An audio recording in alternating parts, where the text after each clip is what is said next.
Yeah, my name is Olivier Palmieri. That's almost 20 years I'm working at Ubisoft. I worked on many of the renowned brands of Ubisoft, such as Assassin's Creed, Far Cry, Splinter Cell, Rainbow Six also, which is not here, and so recently on Eagle Flight. So today I will be talking about the research and development we did before creating the game. Some motion discomfort problem we found while working on that research and before creating the game. The solutions we found to make this game possible, we wanted to allow to fly in full speed, at full speed in VR, remaining comfortable for most, and my top takeaways. So we started around September 2014 as a small group of enthusiasts regrouping to study VR. We didn't want it to start right away a game. We really wanted to study the new medium that was VR, that is still new, but was even more new 2.5 years ago. Playing all the games and experiences and all the content created already by many people, testing stuff ourselves, starting to just prototype, get our hands dirty, doing stuff. And we were kind of a small indie group within the Ubisoft company.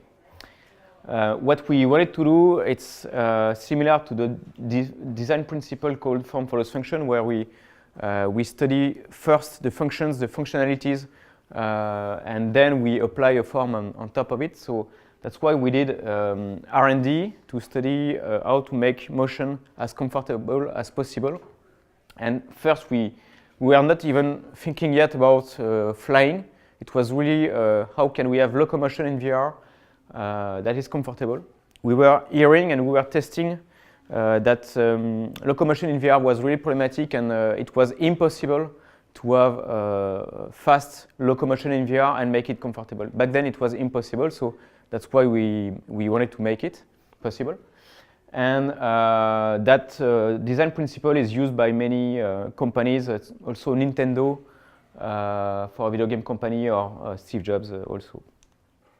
So we started studying the body. There is two particular elements in our body that are related to VR and motion discomfort that can be in VR.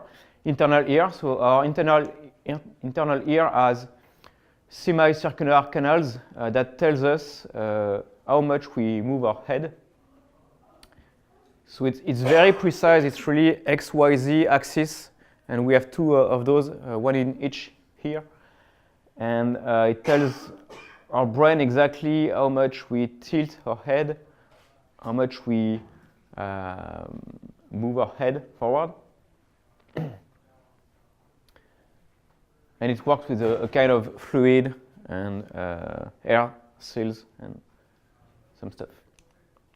So we also studied eyes, many elements around how do we perceive the world, how do we perceive that virtual world, the motion of the eyes, the relationship between eyes and ears. So one of them is called the saccadic eyes motion, the fact that when we are following an object, we are not moving our head, but we are following an object moving in front of our eyes. Then we have kind of a saccadic motion of our eyes that are jumping from one place to another. It's not a super fluid movement. So it works if we are not moving our head and we have an object moving in front of our eyes. It also works when we are moving our body, but not our head. We are looking straight and we are trying to pan and keep our vision focused in the distance straight. And when we do that, in fact, our eyes are also jumping from one place to another. And that's, by the way, Felix. He was with us at the beginning. It's part of our team, and we worked a lot on those research in creating the breakthrough we have with Eagle Flight. So we also studied some relations there can be between eyes and ears. One of them is called vestibulo-ocular reflex. It's the fact that when you receive a motion in your head that you do not expect, your ears will perceive that motion and readjust automatically your eyes so you can still focus on what you are looking at. So there's a short video which is a little bit scary and funny at the same time, showing this principle with like this person moving the head of the woman. So she doesn't know at first when and how it's going to move. I want you to look at that point right at the very distant part of the wall. Keep focus right there and don't move your eyes. Keep focus. I'm going to turn your head quickly, but you keep looking over there.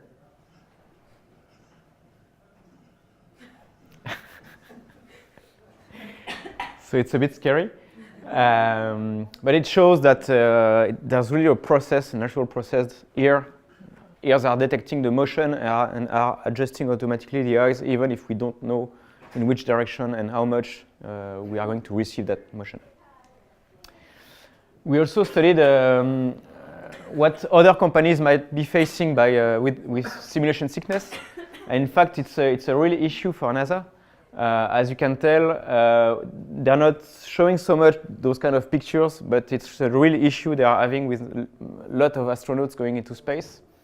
And especially because in space you cannot remove your helmet to clean it. You can imagine that this is really an issue if it happens during a mission outside the space station. So they studied a lot what they could do to fix that. And they have three main treatments. Some of them, it's a substance you can take before going into space. Some of them are something that you do after to calm down the effect of motion sickness, like this one, which is a stroboscopic treatment. So we studied it and we tried it. We did some prototype and see how it was working. So it was interesting, but it's post-treatment, so it's after you are motion sick. You can do such a thing to calm down the effect and go back to normal. But we didn't want a post-treatment. We really wanted to prevent as much as possible motion discomfort to happen. Something interesting we studied also, it's glasses. And we talked with glass manufacturers. The first time you wear glasses, or when you change glasses, quite often people are nauseous for 1 to 2 weeks. It's because your perception of the world changed compared to what it was before, and it's related to the same issue. You don't perceive the world the same way you were perceiving it before, and it might make think the consumers that it's because of the brand of the glasses that there's an issue. And so it's an issue for the glasses manufacturers, because they don't want people to think that it's because of their glasses, and like they might want to change the brand because it's maybe that particular brand that is bad. So they're studying also how they could change their process, what they could do to their glasses to make it more comfortable when you wear new glasses. And finally, we studied how we perceive motion. So the vection, the perception of motion. Can we trick the brain into perceiving the motion in another way, or less perceiving the motion, or disturbing this perception of motion? And that's what we tried to do also with the prototypes we did in Eagle Flight and what we have in the end. But it's an area where there's still a lot of things to study and to test, and yeah, we will continue to dig into that. So we developed our first prototypes, but we had focus. So the first main focus was to create a nausea-free VR experience where you can move very fast but are comfortable. We also wanted the prototypes to be very simple to play, because we wanted to have as many people to test our prototypes and tell us if it was working, not working, and then improve the prototypes and test again. And for that, the most accessible your prototype is, the easiest it is to test it and to have anybody testing it, even if they never played a video game, or so gamers, non-gamers alike, how it's working, if it's working as well or not. And still, because we are Ubisoft, we are making video games, we wanted to create controls and prototypes that are very, very precise and reactive. So if we were to make a game out of it, then we could really challenge a lot the player, have deep gameplay, and yeah,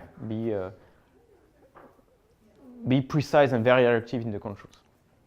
So that's a video of the first prototype we made. It's not visually developed. It's really a prototype. We used internal assets we had within Ubisoft, testing the first control.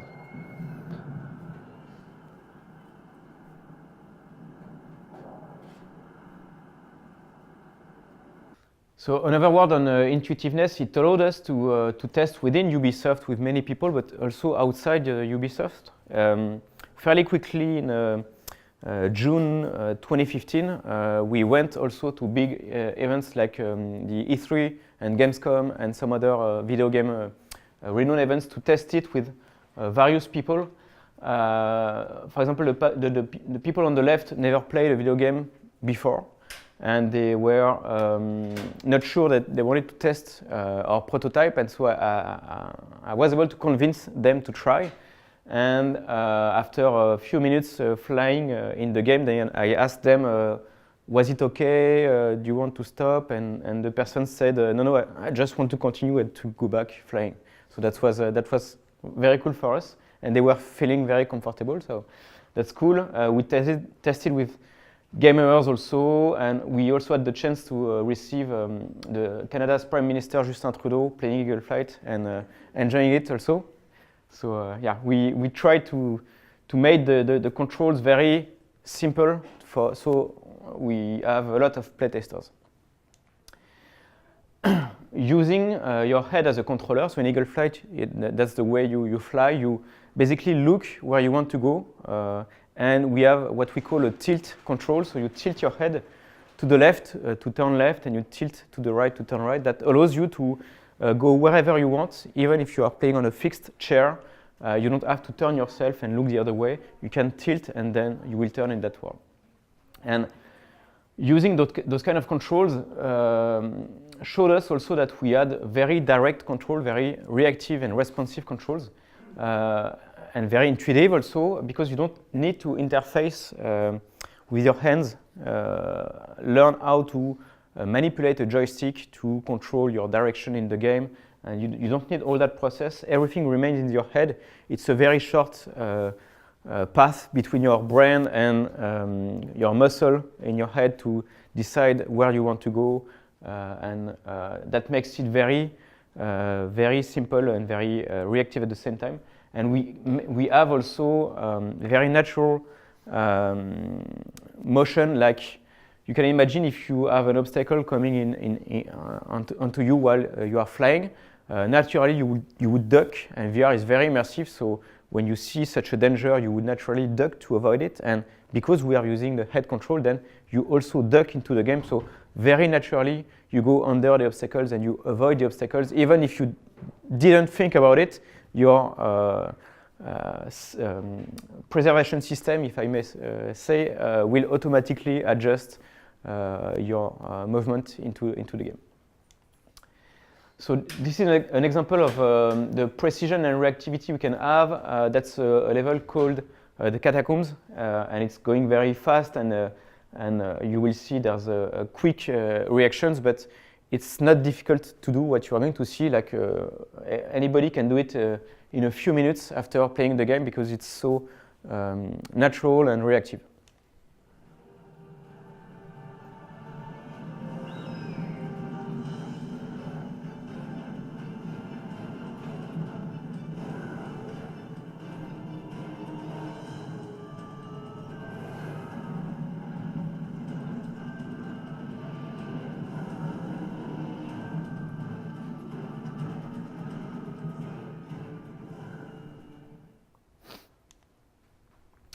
So along the way, we found many reasons why there could be discomfort in VR, and we categorized them in 5 main causes. So the first one we found, and we believe is really the base of everything, is when there is conflict between what you see and what you perceive as the sense of balance. And in fact, it's the same effect. It's not just for VR.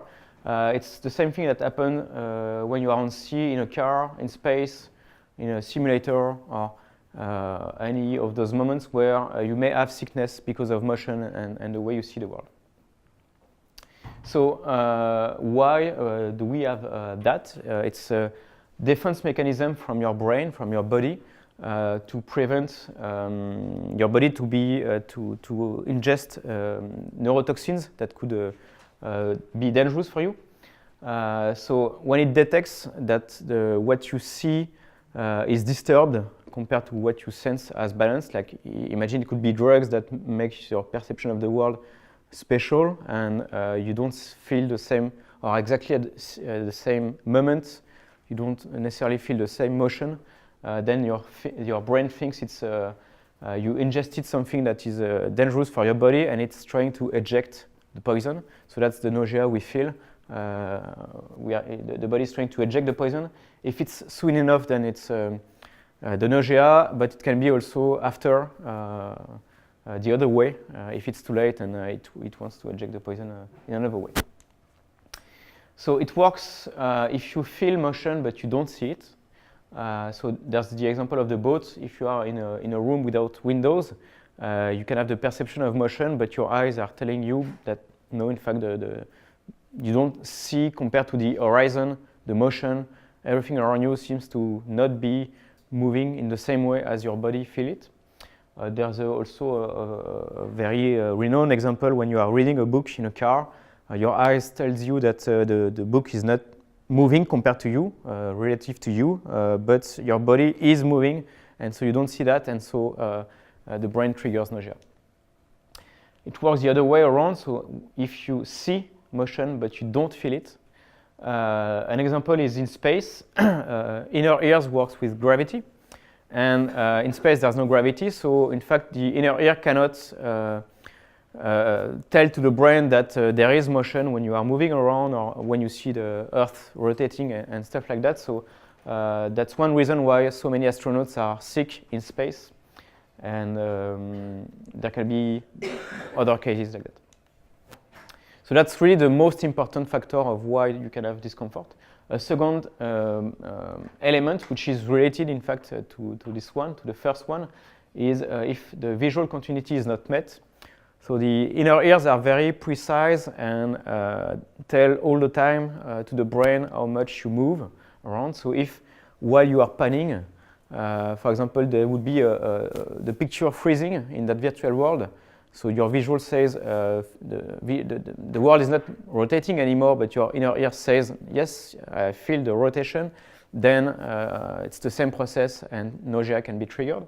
So that's why there is hardware and software minimum requirements for VR. So now we can achieve hardware-wise 90 frames per second per eye, and the movement prediction is super good, and also the whole process between when you move and when it comes back into your eyes, it's super short. So we can maintain this eye accuracy as much as possible, but as software developers also we have to ensure that we always reach those performances. So no matter what we did in terms of tips and tricks to make it comfortable, if we didn't achieve the minimum performances of 90 FPS per eye, then nausea would be triggered. Something that can be also uncomfortable is if you perceive a lot of motion in very close proximity. Then your brain is releasing that motion that you don't feel if you are on a stationary chair, and it tries to trigger that motion sickness. So the inner ears perceive orientation and position. They also perceive acceleration. So if you would go to accelerate super quickly to perceive that motion visually, or instant stop visually, but you don't perceive it in the inner ears, then that's problematic. Or the contrary, if you don't see an acceleration, but your ears sense it because you are suddenly moving, that can trigger nausea. And finally, and we were a bit surprised by that, but going through virtual walls is also uncomfortable for the brain. VR is very immersive, so you really believe you are in that world, and as humans, we are not used to go through walls. So when you do that in a game or in a VR experience, it's a bit jarring, it's a bit disturbing for your brain, and it can also try to say, oh, maybe it's because of drugs, or maybe it can try also to trigger nausea.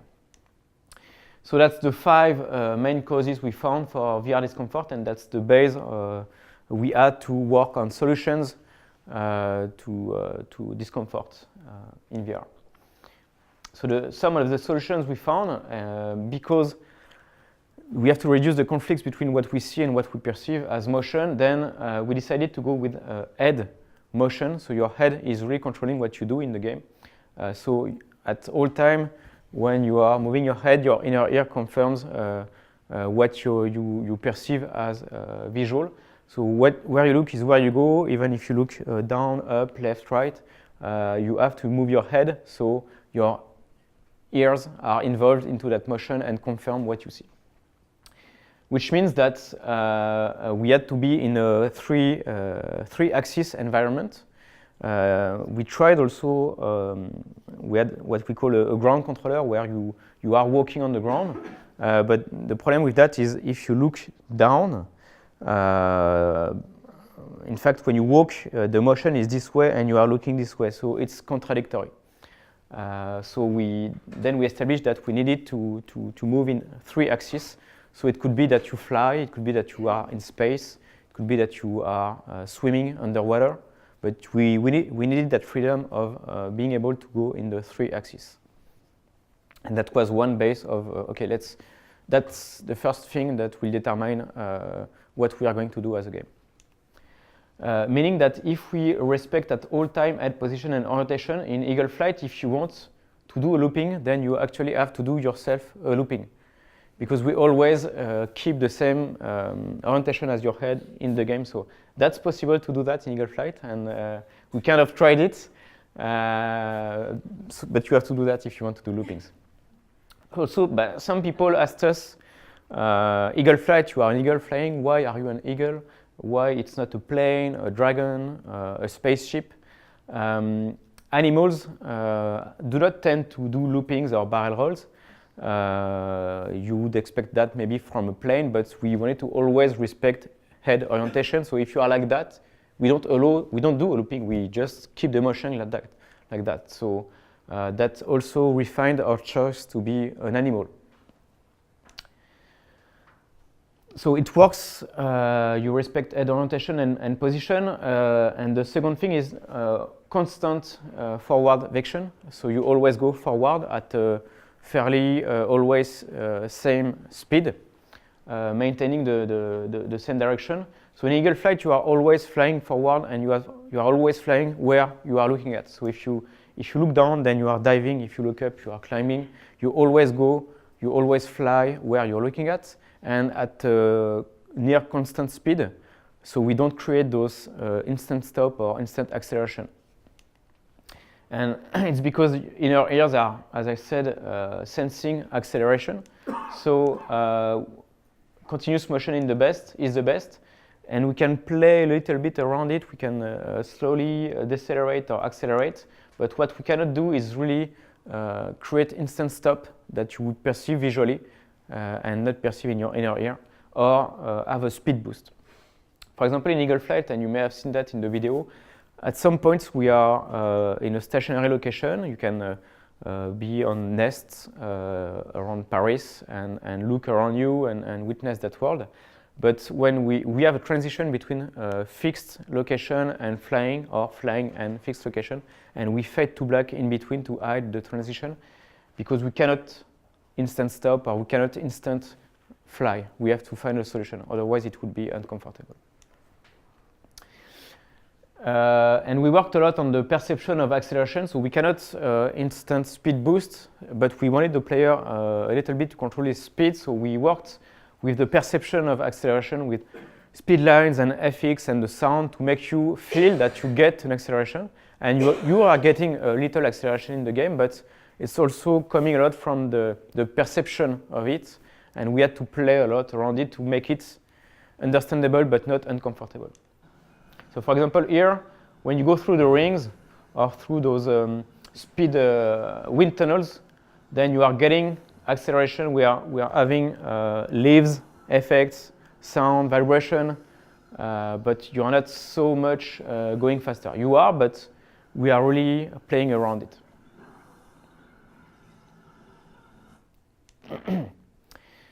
So we had to rethink everything about the game and the prototype, and collision system is something, so it was a question we had a lot. What happens when you hit a wall? So we, as I said, we cannot stop motion instantly because it would be bad for nausea. And we cannot also change player's direction because then your ears tell I'm not moving, and your vision would say I've perceived a change in direction. That would be very bad.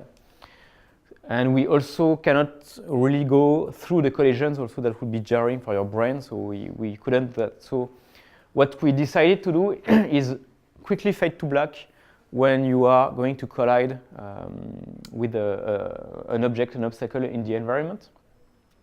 And still there is a transition, so we are quickly but progressively fading to black, and we are having FX and some other elements. That's an example. So in fact, we remove the sense of vision, and as your brain compare vision with your sense of balance, if you remove one of the two, if you remove the vision, then it cannot see that it stopped instantly. Though, as we are flying very fast, it was people were afraid when they were about to collide something because you fly and it's immersive, so people were afraid and were still feeling something. So we had to work around that collision to be to create a better transition. So what we did is there is a progression of the fade, and once you hit the wall, there is still particles giving you still some kind of sense of motion, transition from motion to no motion. And we have a text that appear after and say that you crashed, but we couldn't have it appear right away, otherwise you would see right away a visual that is not moving, so your brain would pick up that you see an instant stop. So we are transitioning, fade to black, keeping the particles, stopping the particles, and then the text appear after in fade, as you will see. So particles, completely black, and then we have the text appear after. Another thing that we did that is very interesting is the cockpit effect. So it helps in simulators, various VR experiences, to have a fixed stationary element, and so your brain understands something is not moving, something is moving. At least I can ground on the thing not moving. So it can be a cockpit, it can be a helmet, it can be anything like that. And also what we saw, what we studied, in real life, your nose is always in your view. And when you put a VR headset, you don't see your nose anymore. But in fact, constantly, we are seeing our nose in our field of view. And usually when I say that, people start to see their nose appearing in their field of view. I am. And our brain naturally removes the nose in our field of view because it's there and we don't really need it in the end, but it grounds us, it helps us, it's our cockpit effect to have something which is not moving compared to something moving around, and it helps our brain to understand the motion and the position on the head. Issue is when you put a VR headset on, you don't see your nose anymore because it's really totally hidden by the headset. So what we did for the cockpit effect and to bring back your nose is to add a beak. So you are an eagle, so obviously you have a beak, but it helps to bring back that nose into the action and to ground you, and so you also understand better where you're going, what is your place in the world, how do you perceive motion. We also saw, and it came also from studies from Oculus, that the more we keep the brain busy, the better it is, in fact, for comfort. Our brain has a limited amount of brain processing. It's like a CPU, and we can process a certain amount of data and thoughts. And the more we keep our brain busy, the less it will have time to for this process of comparing the vision and the balance and trigger nausea. So that's one of the reasons why we did multiplayer in Eagle Flight. And it's really, again, form follows function. So it's the functionality first of keeping the brain busy that led us to create multiplayer. And in multiplayer, you have teammates, you have opponents, you have a goal. That's the capture the prey mode. So you have to look for the prey, you have to deliver it, you have to team with the others and create a strategy and stuff like that. And that occupies a lot your brain, and that helps reduce nausea. Creating the world, we always had to work on the visuals, not just to make the game beautiful, but to make sure that it's comfortable. Visuals have an impact on comfort. The more you perceive motion, and especially in close proximity, the more it can be jarring and problematic for your brain. So that's an example with water. When we were flying above this water, when we added textures and elements, and especially when we added the scrolling and you were just flying above and add the scrolling in the other way, then you were perceiving a lot of motion, and that was bad. So we had to work constantly on the visuals of the game to make the textures smooth and avoid patterns of lines or patterns of textures that would reinforce the perception of motion but make it more smooth. So as an example for the water, that's almost the final result we had, still having a beautiful water but reducing that pattern style to make it more comfortable.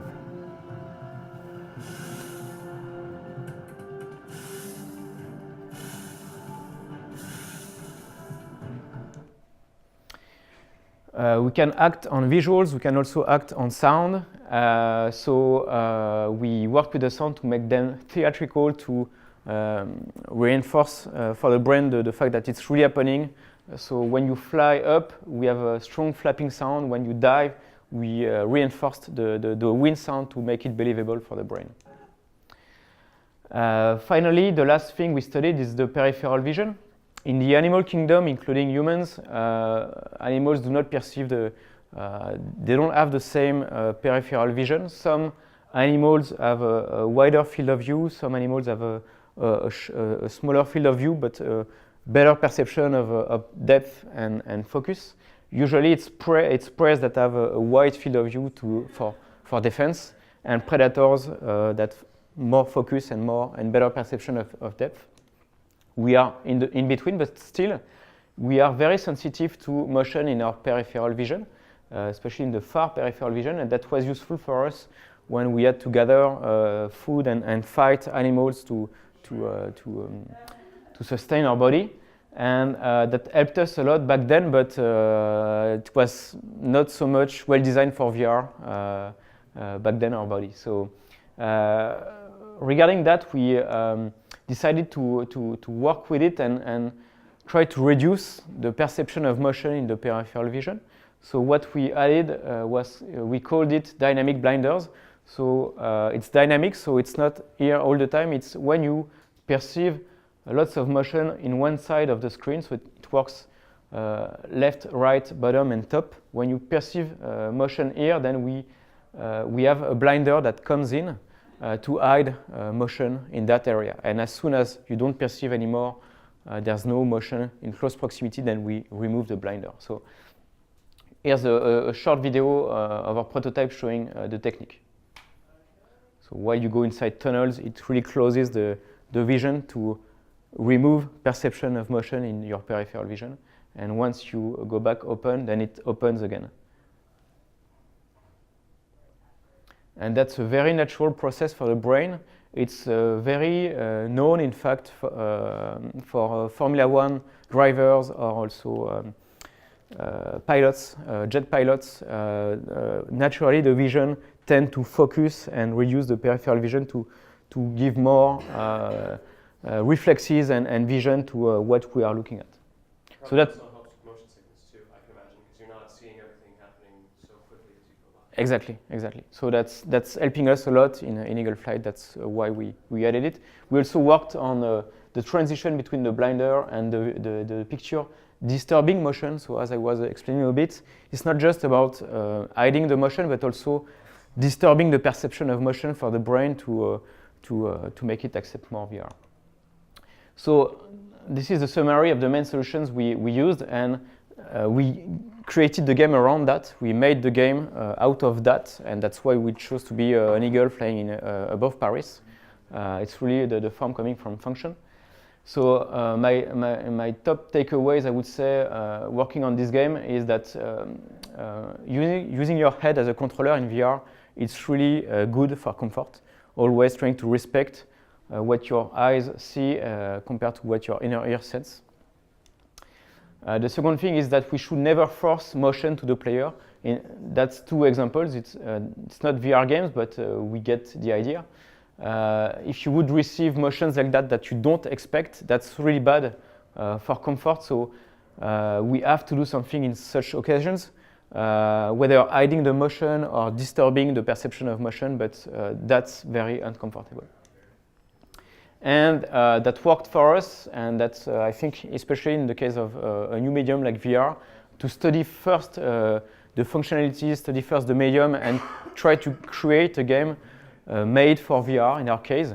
We didn't try to force a universe or to think about a scenario or a form, or I don't know, if we wanted to do a spaceship and stuff. No, we really studied VR and tried to make the best out of VR and to make the best experience for VR. And that helped us a lot to create that comfortable experience. Thank you.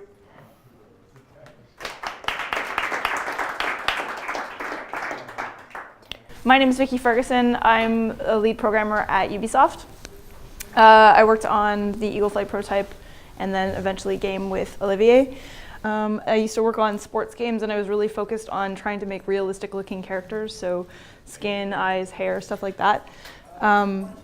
And then I've been at Ubisoft for a little bit. So I kind of wanted to talk about VR challenges in games. So what kind of things are the games industry thinking about right now that maybe aren't stuff that people that are working in VR in other fields have started thinking about yet, or maybe don't have exposure to what we're doing in games.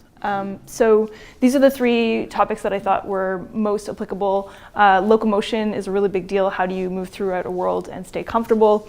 How do you interact with objects in that world? And then also, how do you interact with characters in that world? So first, locomotion. So these are all games that we make at Ubisoft. There's Watch Dogs, For Honor, Assassin's Creed Syndicate, and Far Cry Primal. We make these really rich and intricate worlds. And if you were going to slap a VR headset on somebody and like put it on a camera and put them in the world, the first thing they're going to want to do is be like, how can I explore this world? The problem is that it's sort of a problem and a benefit. That doesn't work to just slap a VR camera and then go play the game. And part of the reason is because we're used to using these controllers for a lot of our movement. So we would use the left stick for actually traversing, and then the right stick to rotate. And usually that's a smooth camera rotation. And if you've tried that in VR, you know that that's not super comfortable. So I'm going to talk a little bit about what other games have done to try to solve that problem. So Windlands is something that a lot of people have heard of. It's basically like your hands are grappling hooks, and you can swing through the world sort of like Spider-Man. And the other thing that they did that was kind of interesting is they did, instead of using, this is the first game that I saw this in anyway, but a lot of games have done it since. Instead of using the right stick to rotate smoothly around, they'll use it to do snap turns. So you'll rotate like 22.5 degrees every time you hit the right stick. So that's really a lot more comfortable for people than the smooth rotation. Another thing that people have done is allowed the user to just sort of turn around, and the rotation is the rotation that they have in their own space. And then you can sort of use this teleport system to move around this giant world. So this box here, this is from Call of Starseed, the gallery. This box here represents your room scale, and you're basically moving your room around the world. So Blink Teleport is probably one of the most comfortable things. So Budget Cuts is a game that was, well, it's still in early development. It was 2 people that made this, and it's kind of cool. So they do a teleport, but instead of being able to teleport anywhere, you have this sort of like almost like a projectile that you can throw places, and that sort of prevents you from, saying, I want to traverse the entire building at once. If you can see all the way down this hallway, you can only go where you can throw this projectile. And then once the projectile, you've picked the spot for the projectile, you have this opportunity to check out that area. Like, you have a portal to that new area, so you can see, is that a place that I really want to be going to? Is it safe? Because these robots are going to come after you, and you don't want that. Raw Data sort of took a different approach. What they did is, instead of just teleporting, they noticed that if you do really fast motion, it can be a lot more comfortable. So it's sort of like this sprint. You pick a place to go to, and then you sprint to that location.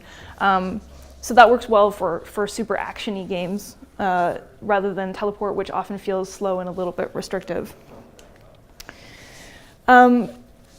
Onward is another game that has sort of decided, well, what if we don't just like pick a place? What if we actually lead with your hand? So the way the onward movement mechanic works is they use a Vive controller, and then you point it where you want to go, the direction you want to go, and then the speed that you're going in that direction is dictated by how far from the center of the touchpad you are. So you can walk by pressing in the center of the touchpad. You can run by moving to the corner of the touchpad. Actually, I think you have to double click if you want to run, but so leading with your hands, it turns out, is pretty intuitive. And here's another option. Lone Echo is a game where you play a robot in space, and they sort of thought of this when they were looking at astronauts on the ISS. They were pulling themselves. They basically don't use their legs to walk around the ISS because there's no gravity. They use their arms to pull themselves. And so this is the same kind of mechanic that they're using here. And one last thing, Eagle Flight, I have to mention it. Our way of dealing with motion sickness, Olivier talked about it a lot, but it's also this idea of perpetual motion. If you're not starting and stopping, then perpetual motion can be more comfortable. And then he talked about our turning mechanics and stuff too. So the big point I want to make about these games is that the controls have to dictate the game world. You can't take the Lone Echo mechanic and make it work in Eagle Flight, for example. You can't, Budget Cuts is like sort of a secret spy game, so the slow pace of it makes sense for that world. So it's really important to, instead of choosing a game world and then trying to figure out how you're going to go through it, you need to sort of build your game world around this idea. Lone Echo wouldn't work if there weren't a lot of handles for you to grab in the area and pull yourself around. So yeah, no one size fits all. And the other thing I wanted to mention is you're often making this trade-off between immersion and comfort. So teleport's arguably the most comfortable because you're never actually moving, but it's not very immersive. But if you want to do something like the full rotation with the right stick, I mean, that's immersive. You can see everything that you want to, and you're never sort of pulled out of that experience except for the fact that it's really uncomfortable. So object interactions. So I've heard of affordances come up a lot in discussions since we've been here today and yesterday, so I know you guys are familiar with this concept, but each one of these objects has a different affordance, and you kind of know automatically looking at these objects how you're supposed to use them in the world. So you wouldn't try to bounce the axe, for example, and you wouldn't try to like push the drawer in. You know that you need to pull it, and you know that you need to pull it in a horizontal axis. You wouldn't try to pull it up. So users have an expectation about all of these things that work, and it's really important to fulfill those expectations. So for example, if there was a drawer in my game and you couldn't open it, that would be really frustrating for the user. So basically, if you're going to put something in there, it has to act the way that they're going to expect, because otherwise it really takes them out of the experience. Another thing I wanted to talk about is multiple affordances. So depending on how you're going to use an object, sometimes the way that you're going to pick it up is going to be different. So this example with a wine bottle, you're going to hold it in a different way on the left if you're going to pour the wine compared to, say, if you're carrying it somewhere or if you want to smash somebody's face in with it. Video games are violent. This is another way to sort of think, okay, how could my users want to use these objects, but also brings up another interesting point, which is whether or not you show the hands in in VR. So if you're going to show the user's hands while they're interacting with objects, you're going to have to figure out some way to animate or have them be able to pick up this bottle like this, or this bottle like this, or depending on what you think they're going to do with it. And if you get that wrong, it's going to be really jarring. So there are other problems to sort of think about too, like what if a user tries to put their hand through something that's supposed to be solid in the game world? Is that okay with you, or is it not? And that sort of also goes back to the design of the game. Are you a ghost in this game, or are you supposed to be an actual living being in this real physical world? So on the left here is Star Trek Bridge Crew, where you're mostly working with these panels in front of you, and it doesn't make sense for your hand to go through the world because you're not a ghost, you're a person on the ship. So they had to do some really cool stuff that had to do with what if the user puts their hand through the space where the table would be, what does the virtual hand do? And so they did this cool stuff where they're sort of chasing the virtual hand around the table in a way that feels like it's pretty natural. The other thing is, what if you're holding an object at the time? So if I was holding this bottle and it's okay for me to put my hand through the table, it's probably not okay for this bottle to go through the table. So you have to think about that too. Do you drop the object? Does everything that you touch become also a ghost? Really important to think about. And then also what happens if you're going to actually show the hands, what happens when you grip the surface? Because it's not a simple thing, like you could just have it snap to the hand, but then you need to have something to pick up a handle like this, and then something to pick up something like this, and then it would be different if I was going to touch my computer. So there are a lot of things that you have to think about if you're going to have this virtual hand in the game. So this is kind of an easy way to get around all of those problems. It's called tomato presence. So this is Job Simulator, and they coined this term because the first thing they tested it on was a tomato. So basically what happens is, as soon as you pick up an object, your hand disappears and it becomes the object. And the reason this works is that you have a really good idea of where your hand is in space, right? So if something is moving one-to-one with your hand, you intuitively understand that that's your hand. So you don't actually have to show the user's hand, and this is a really good way to get around a lot of those issues that I mentioned. So now I'm going to skip ahead to character interactions. And I want to talk about what makes character interactions in VR different from other games. So we haven't seen a lot of games that are really pushing this yet, and I think that's a really interesting area of research in the future. I want to talk about Apollo 11 VR. So this was a project, it's a really cool educational project where they're basically recreating the Apollo 11 space mission, and you're standing alongside these astronauts, and you're a part of it so that you can understand what it was like to be there as much as you can. So they had a Kickstarter a while back, and they had this really early prototype. This is actually not the early prototype. It looked a little bit different than this. And one of the things you're doing is you're in this spaceship sitting right next to these virtual characters, and it's terrifying because this early thing, they didn't have any animation, they didn't have an animator yet.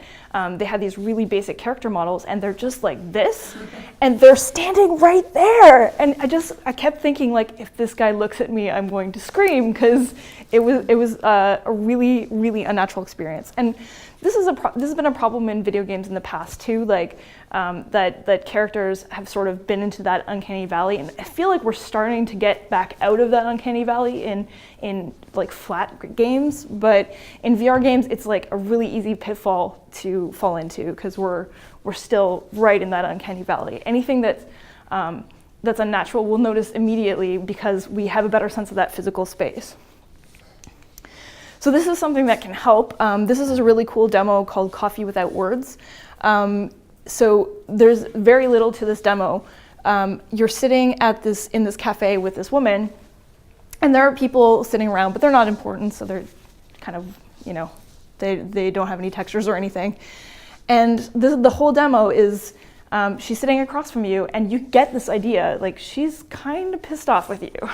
And part of it's, her body language, but a lot of it is the eye contact. So what'll happen is a lot of the time she'll sort of be looking away, and then if you look at her she'll look at you, and then she'll follow you with her eyes. And no matter where you move, she's looking at you, and then she'll look away again. And it really was like a very simple demo, but really showed the power of eye contact in VR to make you have this connection with this virtual character. The other thing is that you can share a physical space with people in multiplayer. So this is Oculus Toy Box. These two people here are playing, but they're in different rooms. But they're playing together, and you can see that they can share objects. They can actually like just sit around and play together. And it's really interesting how much you can get the sense of the other person's personality just by the way that they're moving their head and the way that they're moving their hands. So this is Werewolves Within. It was another game that Ubisoft, that was the studio down in Red Storm, produced. So this is just sort of based on the Werewolves card game. So basically there's a bunch of villagers sitting around a table, and then one of them is a werewolf, and you have to figure out which one, just by asking each other questions and talking about it and strategizing. And they have some really cool mechanics in there. Based on actual player movement and how they blend it with existing animations. So as you can see up here, they've got some existing like point animations, some thumbs up. This game actually doesn't have any hand interactions, but you wouldn't really know it based on what you see here because they have these really cool gestures that you can use. But what they do is they map one-to-one the head movement, and then they blend that in with the animation of the rest of the character. And they have to do some really fun stuff because they have a game mechanic where if you stand up at the table, then no one else can talk. So it's sort of like I am pronouncing this thing, and you can speak over everyone else for 20 seconds. And so what they have to do is decide, like based on the headset position, are you standing up? And then they sort of blend in from this animation that they usually use for mapping your upper torso to this to the standing animation. And they use this in their gameplay too. So down here there's a mechanic where you can whisper to the player that's sitting next to you. So the way that you do that is you just lean over to them. And it's funny to watch people play this game if they're sitting near each other and they're whispering to each other, but they're like leaning in different directions, or sometimes they're leaning together and maybe they can hear each other actually whispering. But so it's kind of cool, this idea of blending the virtual and existing player motions. And the last one I want to talk about is voice interactions. So this is a demo called Gary the Gull. And it's really simple also. The idea is that this guy is a seagull, and he wants to steal your lunch in this cooler. And he'll basically just say anything to try to get you to turn around. And as soon as you turn around, he's like going for your lunch. And the cool thing is you can actually talk to him. Like, that is the gameplay. So he will ask you a question, and then depending on what you reply, he will say something different or do something different. And this is obviously a really simple case, but I think this is where we're going to see a lot of progress going forward in terms of dealing with virtual characters. So yeah, that's sort of my run through of what's going on in the games industry right now in terms of VR, and where I think we're sort of doing some cool stuff to push the boundaries of what's possible. So just to wrap up, locomotion, you're often making this trade-off between immersion and comfort. So if anyone can find out a way that manages to hit both of those, that's great. I think Eagle Flight, that was sort of our main goal, was to try to get something that's both comfortable and immersive, but I think there are other solutions that could be out there. Hands, my suggestion to anyone thinking about implementing hands is that users understand this implicit position, and you'll avoid a lot of problems if you don't worry about having hands drawn in the world. And for characters, I think that's a really interesting point of research moving forward, having those layered interactions to try to improve realism and avoid the fact that somebody is going to be terrifying if they talk to you or interact with you at all. So that's it. Thank you.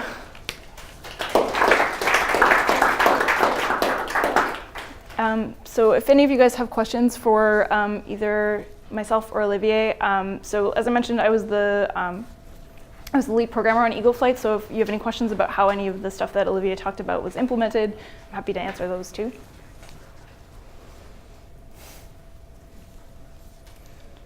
What's the tech behind Eagle Flight? I mean, It's based on Unity. Yeah. We did a lot of pipeline work to try to reduce the number of polygons we were drawing, because the city is quite large. Like, 2 kilometers across, I think. So that was like the bulk of our work, was trying to figure out how to draw that much stuff.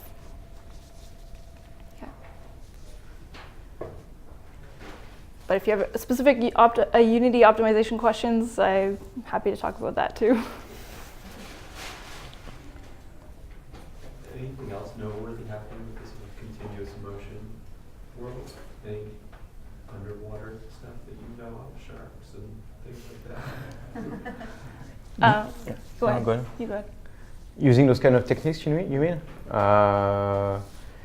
Not yet, but we've been giving this talk and those informations to game developer conferences also. So maybe there's our goal was also to try to put our little brick and help VR to be more mainstream and comfortable, etc. So we don't really know if there's projects currently ongoing using such or similar techniques, but we have guesses. So one of the developers from Fantastic Contraption is a pilot, and he was super excited to see Eagle Flight, because he was saying, like, I've always wanted to make a flying game and I didn't think it was possible, and now, you know, now I have to reconsider my plans.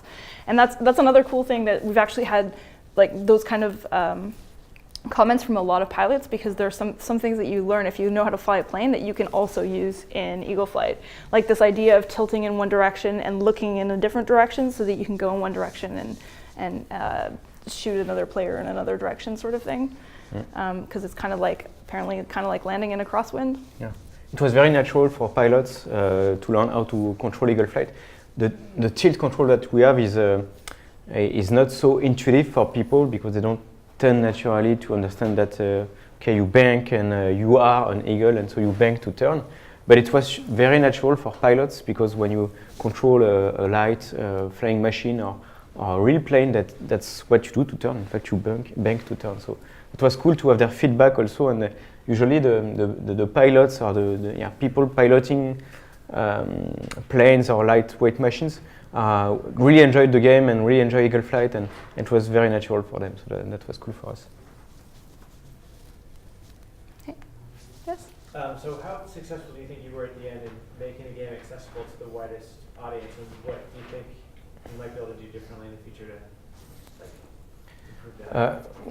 We are very happy, and also manufacturers such as Oculus or Valve are very satisfied with Eagle Flight, because it's very easy to pick up, because you can just play with your head if you want, and it's very natural to look where you want to go. And so we have lots of requests to have it in more VR arcades. We are already, Eagle Flight is available in VR arcade spaces that they start to have around the world. And they are looking for experiences that are super easy to pick up and play right away, and they don't want people to go through explanations for 5 minutes. So people are pretty satisfied with Eagle Flight, and we will be looking into how we can expand on that type of control and maybe add other technologies around it, or improve it even more. But in terms of comfort also, we are very happy with the results. It's not everybody still is very comfortable, and in VR, in fact, it takes some time to be more comfortable for a quite large amount of people. So the more you do VR, the better you become. But still, I've been demoing to more than 2,000 people around the world and at events, etc. And I would say that 90% plus of people that are testing Eagle Flight are very comfortable, and often surprised by that, because there's the common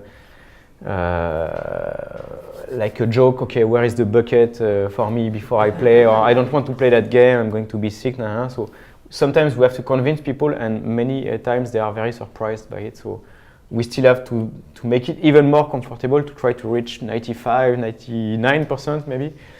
I'm not sure we'll be able to have 100% of people, because there is like the most difficult people is people that have issues in their internal ear system, or already just moving around. It's quite difficult sometimes, so that's very hard to reach. Maybe one day, but yeah. already. Yeah. And one thing that I thought was really interesting is we have this multiplayer that's like super intense and super fun, and we were surprised at the number of people that were playing Free Flight, where there's no gameplay, you're just flying around and relaxing. And so I think that's one indication that it's kind of like it's accessible for a lot of people that aren't necessarily super hardcore gamers, although that stuff is there for them. But yeah. Not everybody wants to kill everything. There you go. So I had a question. It's related to the dynamic blindness, the blinders, because as field of view gets larger, that's going to become more and more of a problem where people will be overwhelmed by peripheral vision. I guess from out here watching on a normal screen, it almost seemed a little distracting during a few clips. How are people, but in VR that's completely different. Were people finding it distracting at all, or was it really intuitive? Did people comment about it at all? A lot of people don't even notice unless you ask them about it afterwards. So when we first showed the game, we actually had the screens off because we didn't really want to talk about it yet, and nobody asked us about it. Mm-hmm. But they're like, oh, that was actually really surprisingly comfortable, and we're like, hey. So when we showed it at GDC last year, that was last year, right? Yeah, last year. Then we had the screens on, and then people started to comment on it. Some people do like notice it, I mean, maybe just because we talk about it a lot too. But usually after they played a couple games, they don't notice it anymore. So it seems to really blend into the background. It's a very natural process for the brain. It does that already naturally. So if you don't think about it, you don't see it. It was the clip before that you mentioned it. I noticed it immediately. I was like, how long has that been around? Yeah, So. yeah, it's different when you see it on screen, especially in an unwarped view. So I've played Assassin's Creed Banana in VR, and I haven't done the Eagle Flying, but I was curious in terms of sort of the free play with the air, you know, someone just sort of flying around. What do you have in terms of world building? Anything you guys have you considered any stuff where someone's playing the game, but they also add sort of like meta, you know, external game mechanics or things that happen? Being able to build your own world for other people. Oh, yeah.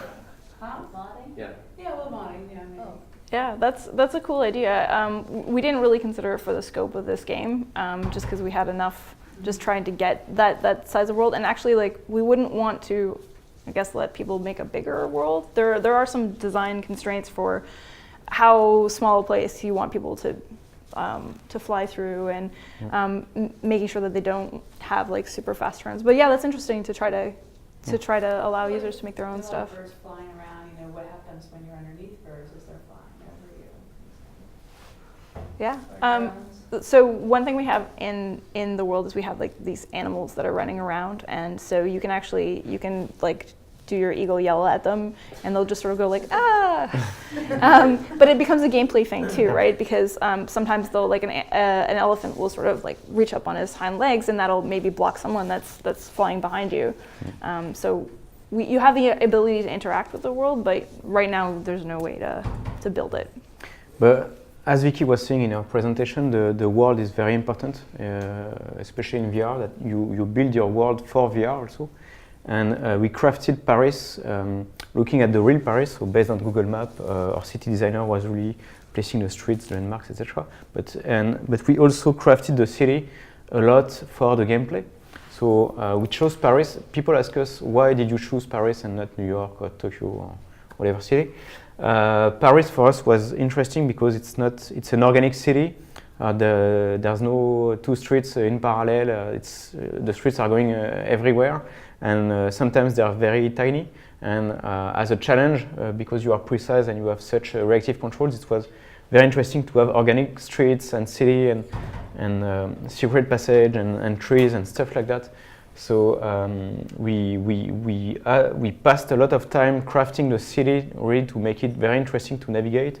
Each part of the city also, we call it districts. We try to give a theme, a granularity, a special treatment, so you recognize that you are on the Montmartre area with small streets and slopes, and or in front of the Eiffel Tower we have a big forest, and that's what we call the Star Wars forest. So it's another type of challenge. So that's very interesting for people to imagine to also create their own world, but maybe they wouldn't get to the point where to create something that would be so interesting to play within. So that's also our choice to have made really a city made for VR. You had a question before? Oh, Go. Okay. Actually, and you mentioned this many times around the form, follow, and function. And I was thinking about the expanded range. I mean, right now we have an eagle that doesn't have much mobility. So I'm wondering if you're conducting other motion studies when we create more complex character studies or game mechanics that require more mobility. Do you know what I mean? So the head right now works, right, as a device that reduces the discomfort. But then when we start thinking about inviting NPCs that actually have some sort of interaction with the character, and then the character has a larger range of motion, are there some other techniques you're exploring for that? So VIL has just released the trackers. I don't know if you guys are aware. Yeah, so it's basically like the top of a VIL controller that you can attach to anything. And some people are doing some cool stuff with representing the whole body by putting like one on each foot and then also on the hips. So you can sort of represent each player's whole body. Obviously that depends on those trackers in that number making it out to enough people. And right now the VR community is very small, but there could be some interesting stuff about human interaction with tracking the rest of the body. Or even just using the motion controllers, the touch controller for the Oculus or the VIL controllers. That's something we are digging into, and how we can use that, and maybe also to improve comfort, because as you use your body into creating motion, it helps convince your brain, and it helps in all that process. So that's something we are looking, and we will be looking into. Cool. So I'm just wondering, for both of you, like based on your research, are there certain things that you just think can't be done in VR? Like, for example, like a jet game with loads of barrel rolls and stuff like that, or just things that don't lend themselves to VR? There are lots of things that don't work in VR as is, but if there's one thing we learned from Eagle Flight, it's like, nobody knows, right? So don't take for granted what other people are saying, just try it yourself. So like a jet with a lot of barrel rolls, maybe that works if you are in third person, right? And then you can see the jet doing the roll in front of you, and then it's not as disorienting, right? And there are ways around all of these things, and like Olivia was saying the other night, actually, sometimes these constraints can make you more creative, right? If you want to do something but you can't because of all of these like limitations, then you have to rethink, well, what is it that I really want to do, and what's important, and can I do that in a different way? So yeah, there's lots of stuff that won't work as is, but I think it's also a strength too, right? I think if Call of Duty worked in VR, then we wouldn't have all of this great innovation that's happening, especially from a lot of indies. So yeah, it's good that we're thinking outside the box a little bit more. Yeah. The biggest threat, I would say, is the unexpected motion that you do not control, that is forced to you, and that's really bad for VR. So if you cannot, because if you can prepare your brain, okay, this motion is going to happen, at least maybe if it's a driving game, and at least I can see the curve, so I can prepare myself. But if nothing tells me that suddenly I will have a motion, then it's really bad for VR. So that's the worst thing to do. How does that work with multiplayer? Because you can't expect what motions another player is. They do not change your motion. So when they shoot you, what we do in the game is you get killed, but we black out the screen right away, and you have the sound, etc. But other than that, there's no collision, for example, between birds. Anyway, it goes very fast, you don't see it, but we never change the direction of the player, and we never allow that. You are always in control of your motion in Eagle Flight. So other players can affect the world, but they can't necessarily affect your motion or you. Okay. Your motion more. Would there be? I'm just like curious if you guys think there would be a way of doing that, where like essentially two people are sort of creating something together, and what they're doing is affecting sort of what you're doing as well. Oh, totally. I mean, that's what Toy Box is all about, right? Like you can play ping pong in toy box, for example, or like you can hand somebody something and they can do something to that thing while you're holding it, or stuff like that. So yeah, there's definitely a lot of room for interactions. It's just that, you know, they can't grab your headset and shake it around and have that, you know, that would be bad. How do you handle the acceleration due to gravity? Like if somebody flies up and then they fly straight down, do they accelerate because of gravity? Yeah, yes, so that was in my presentation that my technical presentation that I didn't give. But yeah, if you don't do that, it actually ends up feeling really weird. Really? Because yeah, well, we're sort of used to like, hey, there's nothing underneath me, like I should be falling, or you know, we should be going in that direction. You're looking in that direction, you're expecting acceleration. So it's not a lot of acceleration, but it's enough that you feel like, and we sort of play up that effect with particles and sound and everything. But you are actually accelerating when you go down, and you're slowing down a little bit when you go up. So when you go up, it's not as noticeable for you because usually up is the sky, so you don't really have any frame of reference. But yeah, it makes it a little bit more natural to do that little bit of acceleration, but it's very small. Like it's mostly effects. It's not effects rather than actual true acceleration. Well, there is acceleration, just not a lot. Okay. But it depends, in fact, whether, because you can accelerate and decelerate yourself. So if you don't yourself, if you're not willing to accelerate, as I said, if you expect something, then it's going to be more okay for your brain. So if you don't press anything and you just dive, then in that case, the acceleration is very slow. But if you are willing to say, okay, I dive and I want to go fast, so I press, I'm willing, and I know it's going to happen, then we make it much faster, but because it's your expectation, you control it, then it's okay.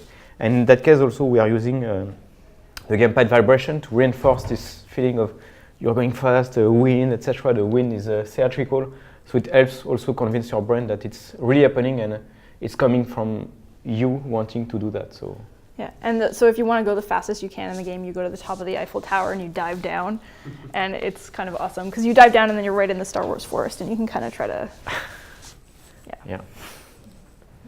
So along those lines, like would something like an updraft or crosswind be totally out of the question in terms of trying to limit the nausea? Because it's an unexpected. Oh, he's asking about like the wind. Well, we have these wind tunnels that are like Olivier showed, sort of going through logs and through places, but they're all through places that you would be going like in the direction of the wind. So they accelerate you in the direction that you're already going. For crosswinds, yeah, that's something that you wouldn't necessarily expect, and it sort of violates that principle of the one-to-one direction. Do you experiment with them at all out of curiosity? Did we experiment with the side winds? Not so much. Again, it creates, as I said also, forward vection, constantly forward vection is the best. So that would create a slide, and anytime we tried sliding the player, maybe in those kind of tunnels, I don't remember precisely if we tested it, but maybe.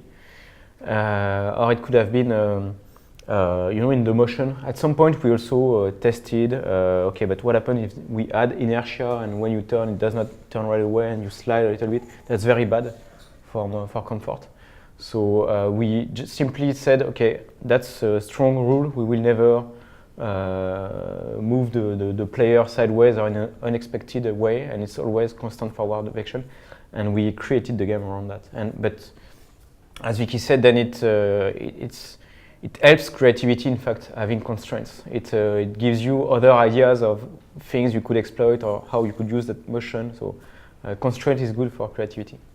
You said you were a small independent team comparatively, like working on League of Flight. I'm curious, like what is Ubisoft's short-term plans? Like, is Ubisoft planning like to keep their projects small, or like are there big projects coming? And I think the question is like, what do they think, like what is the scale of a financially feasible VR project? Or like is Ubisoft like treating this as a market or like as an R&D? So we can't really talk about a lot of that, but what I will say is we have released 2 VR games, 2 completely built for VR games already, and we have another one coming at the end of May. So Star Trek's coming at the end of May. Those are the only ones that we've announced so far, but I think, Yves has spoken publicly. I can't speak for him, but I've seen that he has spoken publicly about the idea that they really like how immersive VR is and how interesting that is. But for now, it's still a fairly small market, so yeah, we are studying it, and it's yeah. I think we've actually. I mean, Ubisoft is going to have 3 games very shortly, and so we're one of the only big publishers that is really investing a lot in VR.